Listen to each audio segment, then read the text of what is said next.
তাহলে প্রতিমা যেসব জগতে 33 কোটি দেব দেবতাকে আমরা যখন আরাধনা করছিলাম আগে, হ্যাঁ, এখন তো কি পুরাতন ত্যাগ করে নতুন বস্ত্র পরিধান করছি, বর্মেশ্বর পিতার সেই পবিত্র আত্মা মধ্যে আসছে।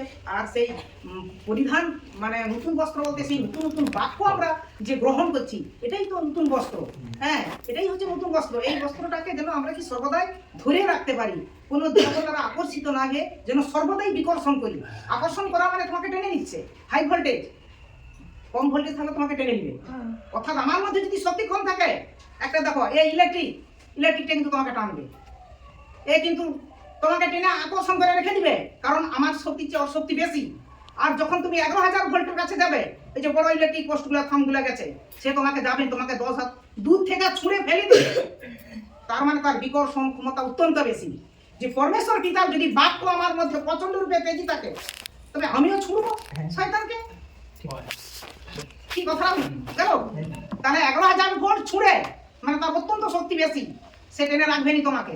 আর এত ক্ষুদ্র, ও তোমাকে টেনে আকর্ষণ করে রেখে দিবে, আর ও মেরেও দিবে, আর তুমি কথা বলতেও পারবে না। এতে যখন যখন তোমাকে আর্থিক হবে, তুমি যখন দাঁড়িয়ে আছো মাটিতে, ও তোমাকে আর্থিক করে নিচ্ছে, তুমি কথা বলতেও পারবে না, কিন্তু তুমি নিশ্চয় হয়ে যাচ্ছ। ওর শক্তি বেশি, আমার শক্তি কম।